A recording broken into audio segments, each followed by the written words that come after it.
지난주에 심리 상담과 심리 치료에서의 그 진단 작업에 대해서 살펴봤는데, 이어서 오늘도 그 진단 작업에 대해서 좀 알아야 될 부분을 좀 살펴보도록 할 예정입니다. 진단 작업을 저희가 왜 하죠? 진단 작업의 원래의 뜻을 좀 잘못 이해하거나 오해할 수도 있는데요. 진단은 사실을 정확하게 규명하고 밝힌다, 이렇게 이해하시면 무난할 것 같아요. 그리고 어떤 분야에서는 사실을 규명하고 밝히는 일을 보다 더 정확하고 보다 더 그 올바로 규명하려는 부분을 필수로 하는 부분도 있어요. 그게 대표적인 게 의학 쪽이라는 거죠. 그건 성질상, 속성상, 의학은 몸의 질병을 해결하거나 치료하는 거라고 표현할 수 있잖아요. 그러면 이러한 성질에 부응할 때는 진단 작업의 중요성이 말할 나위 없이 큰 거죠. 왜냐하면 질병을 치료한다는 부분은 수술을 피할 수 없는 질병들이 많잖아요. 근데 수술을 바로 우리가 쉽게 접근할 수 있을까요? 그냥 어떤 환자 와서 나 수술시켜주세요, 수술해야 됩니다 그러면 그 말 토대로 우리가 의사 선생님이 수술할 수 있나요? 안 돼요. 이런 내용을 잘 모르시는 분은 좀 이해가 안 가요. 그냥 의사 선생님이 직권으로 할 수 있다고 생각할 수도 있는데 그게 아니라고요. 할 수가 없어요. 아무리 급해도 바로 엑스레이를 찍거나 CT를 찍거나 MRI를 찍잖아요. 그런 부분이 우리가 지금 지난주 강의했던 심리 검사라고 비교해서 설명했던 거죠. 검사를 꼭 해야 돼요. 진단 검사를. 그리고 진단 검사를 했다고 또 능사가 아니에요. 그 진단을 또 어느 수준으로 얼마나 완벽하게 잘했느냐, 그 부분이 관건이 되지, 진단 자체를 할 필요가 있을까요? 라는 논쟁은 그것은 더 밑에서 일어나는 문제라는 거예요. 그런데 우리가 지금 정체성, 우리의 전공이 심리 상담과 심리 치료잖아요. 여기에서 그렇게 정확한 진단 작업을 할 필요가 있느냐는 부분이 지금도 논의가 될 수 있다는 거예요. 현실적으로. 왜? 많은 분들이 진단 작업에 대한 중요성과 필요성 얘기 나오잖아요. 그 부분에 대해서 입장이 다를 수 있어요. 저희는 앞으로 진단 작업을 어떤 시각과 어떤 입장을 가져야 된다 라고 제가 여쭤보시면,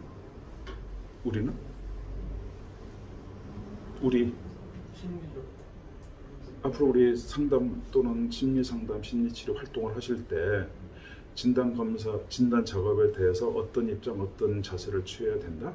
진단을 해야죠. 바로 그냥 이렇게 그냥 시원하게 얘기를 안 하시네요. 잘 몰라서. 잘 몰라서 하는 경우와 아직 좀 대답하기가 애매해서 하는 부분하고 구분을 해야 될 것 같아요. 지난번에 그 진단 작업은 4개의 유형이 있다고 했잖아요. 4가지 진단 작업이 존재하고, 일단 첫째, 심리 상담과 심리 치료에는 진단 작업이 존재하고 또는 그 필요성이 있고, 그 다음에 어떤 진단 작업을 하느냐, 또는 그 서로 간에 그 관련되는 부분, 그런 부분을 좀 살펴볼 필요가 있잖아요. 그게 이제 오늘 강의의 주제인데, 그걸 말씀드려볼게요. 일단 그 4가지 유형은 아다시피, 첫째는 상담자가, 내담자가 상담 장면에 와서 그 자신의 문제, 힘듦, 고민 등을 얘기하잖아요. 근데 그걸 우리가 진술이라고 표현을 하는데요. 그와 같이 언어로 표현하는 진술, 또는 그걸 그냥 쉽게 그냥 고민, 어떤 사연, 어려움 등을 와서 얘기를 하시잖아요. 그때 그 말씀을 듣고 상담자가 그동안 자신이 배운 지식, 경륜, 경험, 그런 이성적인 판단, 가치관 등으로 주관적으로 해석하는 진단 작업의 방식이 있다. 그게 1번 항이었어요. 그리고 그 1번 항이 대부분 현재 심리 상담과 심리 치료에서 일어나고 있는 진단 작업의 형태다라고 말씀드렸죠. 두 번째로는 심리 검사하는 작업이 있다는 거죠. 심리 검사. 그러니까 모든 심리 검사가 두 번째의 진단 작업의 유형이 되는 거예요. 그다음에 이제 세 번째로는 내담자가 문제를 소개할 때 상담자가 자기 주관이나 또는 어떤 시각 관점으로 그것을 진단하는 게 아니고 내담자가 자기 진술에서 문제라고 소개하는 부분을 상담자가 다른 추가적인 어떤 입장을 밝히지 않고 그냥 곧대로 상담자 문제라고 그러니까 그 문제를 사실 문제로 그것을 받아들이는 진단 방식이 존재한다. 그게 세 번째였고, 그다음에 이제 네 번째로는 내담자, 당사자가 와서 문제를 소개할 때 또 그 어려움, 고민 등을 이렇게 소개를 하게 되면 상담자가 거기에 주관적으로 해석하지 않고 고스란히 그대로 진술하는 모든 내용을 핵심으로 요약해서 그 요약한 내용을 고스란히 그걸로 진단 작업의 축으로 그것을 진단 작업으로 소개하는 방식.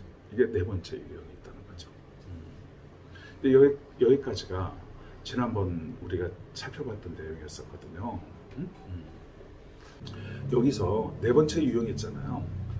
그 심상치료가 이것을 진단 작업을 채택하고 하는 방식에 두 가지의 진단 작업이 있는데요. 하나는 유도 주제 심상치료 진단 작업이 있고, 두 번째로는 유도 시각 심상치료 진단 작업, 이렇게 두 개가 있다. 일단 먼저 지금 우리 교재인데 이 심상치료 이 책은 이제 지금 배우고 있잖아요. 네. 우리 이제 공부 끝나고 이제 또 그다음 이어서 할 건데, 원래는 이것이 최초로 나왔고 이것을 그대로 업그레이드하고 개정을 받아서 나온 책이 바로 이 책입니다. 이 책이 심상치료 이론과 실제, 이게 2008년도에 굉장히 업그레이드돼서 나온 거죠. 네. 그러니까 말하자면 이 책이 1999년도에 출간됐었거든요. 그렇게 해서 그동안에 많은 사례, 실제 사례 또 연구 이론을 더 막 개발하고 개선을 해서 전체적으로 그걸 모아서 이것 2008년도에 여기에 이제 수록해서 이걸 소개를 하게 된 거예요. 그러니까 1999년도에서 2008년도니까 거의 10년 후의 수준이에요. 근데 지난번에 말씀드린 대로 이 책도 보니까 제가 봐더라도 굉장히 감회가 깊더라고요. 좋은 것들이 많이 있어서 이 부분을 더 이렇게 업그레이드 했는데, 그래서 일단 오늘 설명한 많은 부분은 바로 이 책 있잖아요. 이 책의 그 엑기스를 뽑아서 제가 또 이렇게 설명드리는 겁니다. 그걸 참고로 알고 계시면 도움이 될 겁니다. 그러니까 진단 작업을 4개가 있는 건 이해가 되셨고, 심상치료가 지금 소개하고 있는 부분은 그 진단 작업 치료 유형 4번을 이제 이해가 되셨잖아요. 그리고 오늘 그 심상치료는 진단 작업이 2개가 있는데 유도 주제 심상치료 진단 작업, 그 다음 또 하나는 유도 시각 심상치료 진단 작업 2개가 있다. 그러니까 진단 작업은 내가 이걸 하느냐 안 하느냐 고민을 하는 게 아니고 얼마나 진단을 해서 정확히 진단을 하느냐, 그 부분이 관건이고 거기에 우리가 매달려야 돼요. 그 진단 할 필요가 있습니까 없습니까? 지금 그런 정도 수준의 몸으로 말도 안 되고 빨리 눈을 뜨시고 빨리 진단하는 부분에 훈련이 들어가서 누구보다도 아주 훌륭하게 또는 아주 그냥 쪽집게처럼 탁탁 집어내는 그 부분을 우리 선생님들께서 눈을 뜨시고 공부하는 부분이 얼마나 중요한지 다시 한번 말씀드리고 싶어요. 일단 그 심리상담과 심리치료에서 진단 작업은 의료기관 또는 병원에서 질병을 치료를 하기 위해서 내리는 진단 작업이 있잖아요. 또는 진단. 그것과는 달리 치유 기능적인 면이 있다는 점을 말씀드리고 싶어요.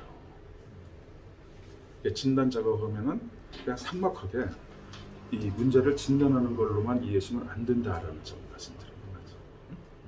그러면 여기서 그 치유 기능적인 측면이 있다라는 부분, 그거 지금 혹시 처음 들으세요? 아니면 좀 아시겠어요? 무슨 말씀인지? 아무튼 제가 한번 말씀드려볼게요. 심리 상담과 심리 치료에서 올바른 진단 작업이 되는 경우, 첫째, 당사자 자신이 자신의 문제를 비로소 객관적으로 보게 된다라죠. 둘째, 당사자 자신이 올바른 진단 작업을 받게 되면 자신의 문제가 무엇인지 가장 올바로 자각하고 깨우치게 된다라는 점이죠. 가장 올바른 인식이 일어난다는 거죠. 이렇게 진단 작업이 굉장히 중요한 치유 기능적인 의미가 있다는 말씀입니다. 셋째로는 올바른 진단 작업이 이루어지면 당사자 자신이 이게 내 문제인가 저게 내 문제인가 이렇게 더 이상 흔들리지 않게 된다는 점을 말씀드릴 수 있습니다. 네, 그 다음 다섯 번째로는 올바른 진단 작업이 이루어지면 당사자 자신이, 여기선 당사자는 내담자잖아요. 또는 그게 내담자만 아니라 인간 모두 자신 문제로 더 이상 고민하거나 복잡한 생각을 하지 않게 된다는 점. 굉장히 중요한 기준이에요. 그다음 여섯 번째로는 올바른 진단 작업이 이루어지고 나면 당사자가 자신의 문제가 어디서 왜 발생했느냐 비로소 눈을 뜨게 된다는 점이에요. 왜냐하면 문제를 정확히 알게 됐으니까. 그다음 여덟 번째, 처음에는 객관적으로 바라보고, 두 번째로는 올바른 진단 작업을 하게 되면 당사자가 자신과 자기 자신이 자기 자신의 문제와 비로소 분리되는 효과가 있습니다. 이게 어마어마한 거예요. 문제가 정확히 진단이 내리지 않으면 우리 인간은 분리를 못합니다. 분리하고 살 수가 없어요. 문제가 나고 문제의 고민이 거기서 오는 것이지 달려는 게 아니에요. 분리가 안 돼. 그럼 그건 이랬다 저랬다 하거나 또는 냉정하게 또는 객관적으로 또는 올바르게 바라보는 상태 수준으로 살지 못한다는 거예요. 객관적으로 바라보게 되는 건 자기 자신에 대한 명료화, 자기 자신이 이거라고 하는 분명 깨우침 있죠. 그 부분이 의미가 큰 거죠. 치유가 뭐냐라고 보면 이제 이가 더 분명해지는데 이 진단 작업 자체가 치유 기능적이 있다는 부분이 바로 이런 자각을 주잖아요. 이 자각이 엄청 중요한 치유점이라는 거예요. 치유 부분에서 제가 나중에 말씀드리는데 치유의 첫 단계가 뭐냐면 자신의 문제에 대해서 정확하고 올바로 암이고 그것을 받아들여서 오는 깨우침과 자각 이렇게 표현할 수 있어요. 치유라는 게 이게 놀랍게도 다른 분야, 다른 예컨대 의료기관이나 의학 분야에서 거기서 실시하고 있는 진단 작업하고의 틀린 점이다라는 거죠. 의학 쪽에서 진단할 때는 진단한 내용을 그 환자에게 막 이해하고 설명하고 이해가 안 됐으면 또 막 인내를 가지고 다음 주에 또 와서 설명하고 그런 쪽으로 안 하잖아요. 왜 안 하죠? 이 인간의 질병을 치료하는 데는 그 당사자를 그렇게 이해 납득시키는 일을 비중을 많이 안 둬요. 당사자가 그 부분을 많이 깨우친들 문제가 이렇게 보여야 되는 것을 막 가서 교육을 받잖아요. 그렇게 한들 자신이 가지고 있는 문제는 해결이 안 나요. 근데 심리 상담과 심리 치료에서는 내가 문제가 보다라고 객관적으로 받아들이고 그걸 깨우치시잖아요. 그러면 이게 어마어마한 벌써 이미 변화예요, 이 사람에게. 우리가 지금 얘기하는 그 치유의 기준에서는 그게 이 의학 쪽하고 우리 심리 상담 쪽의 다른 점이에요. 그래서 이 자각 깨우침이 중요하다니까요. 그냥 모든 얘기 앞으로 빼고 자각 깨우침 이렇게 표현하는 거예요. 근데 거기에 그 주제가 내가 누군지 깨우치고 자각한다. 내가 문제가 무엇인지 30년 고생했는데 이제는 알게 됐다. 그게 다 자각 깨우침이라는 거잖아요. 여기에 이제 아까 이해를 했느냐 안 했느냐 그건 뭐 두말할 나위 없이 그건 뭐 따로 얘기할 필요가 없어. 이해가 되어야 되는 이런 일이 벌어지니까. 그 말씀. 이해가 되셨잖아요. 그걸 제가 아까 그래서 지금 그 자신이 자신 문제와 비로소 분리된다. 분리되는 일이 발생한다. 그러면 이제 지금 제가 말씀드리는 부분이 7번 항이 되나요? 네. 자, 7번 항을 봅시다. 7번은 올바른 진단 작업이 이루어지면 당사자 자신이 어떤 문제가 있느냐의 쪽을 규명하는 것에 관심이 아니라 자신 문제를 어떻게 하면 해결하느냐라는 자신 문제 해결에 눈을 뜨게 됩니다. 비로소. 이전에는 내가 문제가 무엇인지도 막 힘들고 복잡하잖아요. 그리고 또 문제 해결은 또 당연히 생각해야 되고, 그러니까 힘이 막 분산되고 복잡했단 말이에요. 근데 한 가지가 일단 해결이 되는 거죠. 이게 진단 작업이 이렇게 엄청 의미가 큰 거예요, 지금. 네, 그다음에 이제 8번째, 올바른 진단 작업이 이루어지고 난 후에는 당사자 자신이 자신 문제 해결에 온 정신과 마음으로 올인하게 되고, 그리고 자신의 치유, 자신의 변화에 최선으로 노력하는 자세가 된다. 심리 상담과 심리 치료에서 올바른 진단 작업이 이루어지면 당사자가, 즉 내담자 포함, 자신 문제 해결에 온 정신과 마음으로 올인하게 되고, 또 자신의 치유와 자신의 변화에 최선으로 노력하게 된다는 거죠. 이렇게 진단 작업이 어마어마한 의미 있는 거예요. 그 다음에 이제 9번이잖아요. 올바른 진단 작업이 이루어지면 당사자가 자신의 문제 해결에 필수적인 새마음 형성을 하기 시작한다는 거죠. 그러니까 당사자가 자신 문제 해결에 필수적인 새마음을 내면으로, 내적으로 형성하기 시작한다, 이 말씀이에요. 오늘 이 진단 작업의 9가지의 치유 기능적인 내용을 살펴봤는데요. 꼭 기억하세요. 이게 이런 치유 기능적인 것들을 알고 계셔야 되고, 또 이게 나타나야 되고, 그 바꿔 얘기를 하게 되면 진단 작업을 한 후에는 이 9가지 현상이 나와야 됩니다.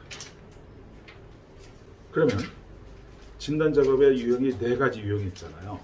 근데 그 점을 우리 선생님들께서 제가 이제 다 알려드렸으니까, 그 진단 작업의 유형 1, 2, 3, 4 있죠. 여기에서 이와 같은 치유 기능적인 것들이 오는 것들, 또는 이것이 오해되는 부분이 어느 쪽이고 어느 부분이 이와 같은 가능성이 있는가, 그런 공부를 하셔야 돼요, 지금.